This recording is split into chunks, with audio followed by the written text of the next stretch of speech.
रूस और यूक्रेन के बीच 24 फरवरी 2022 को जंग शुरू हुई थी। अभी तक ये जंग जारी है।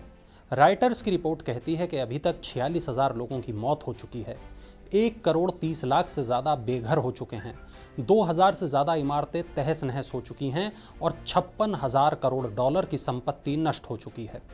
युद्ध कब खत्म होगा कोई नहीं कह सकता, लेकिन यह तय है कि इस युद्ध की वजह से बहुत कुछ ऐसा होगा जो लंबे वक्त तक दुनिया को सालता रहेगा, चुभता रहेगा।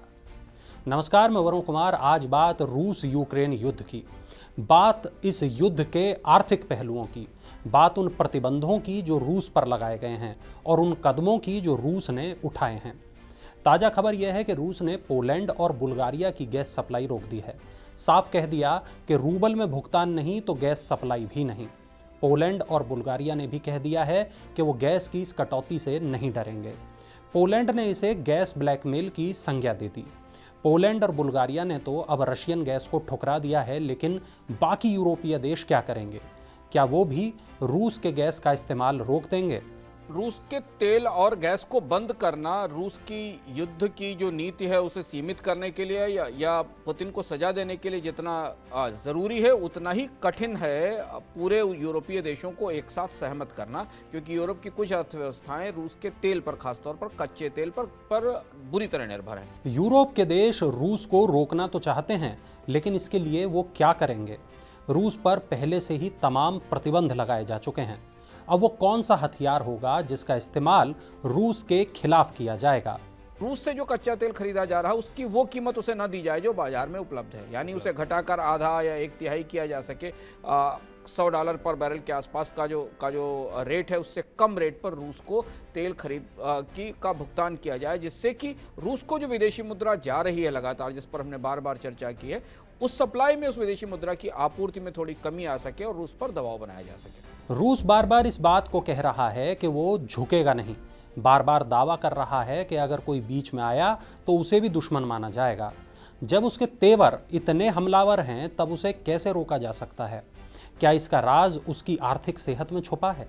अंतर्राष्ट्रीय बाजार में रूस के तेल की डिमांड थोड़ी वैसे भी कम है। केवल उन्हीं अर्थव्यवस्थाओं को वो तेल जा रहा है जिनके साथ रूस का ट्रेड है। ओपन मार्केट में रूस के तेल के ग्राहक वैसे भी थोड़े सीमित हैं और वहां डिस्काउंट पर पहले से उपलब्ध है। रशिया ने कुछ देशों को, जैसे भारत जैसे देशों को, डिस्काउंट पर तेल बेचने की पेशकश भी की है।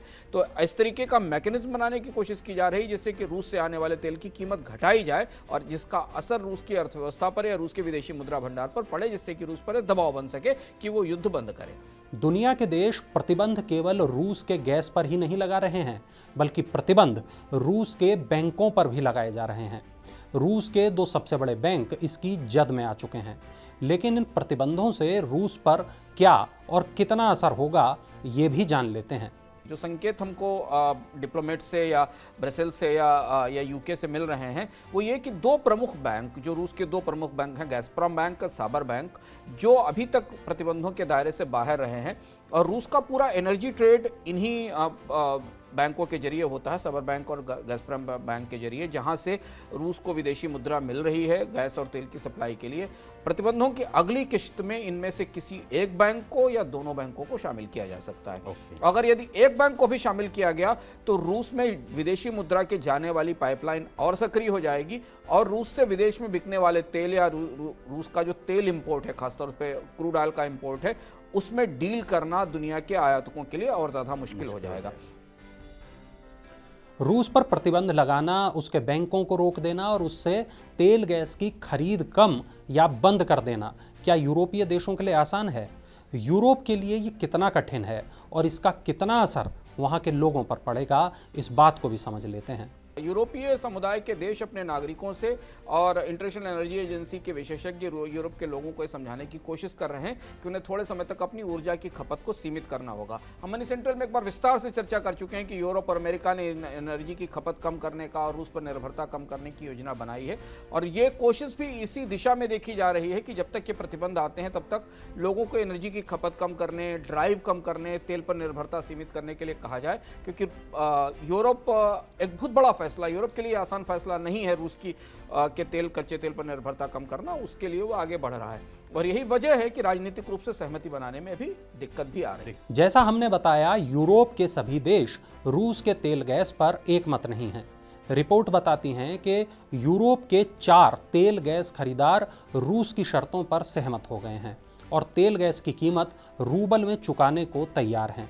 रूस कितने दिन और इस जंग को जारी रखेगा फिलहाल कहना कठिन है, लेकिन एक बात तय है, वो ये कि युद्ध बेशक कुछ दिन चलता है लेकिन घाव ऐसे देता है जो बरसों बरस तक भरे नहीं जा सकते।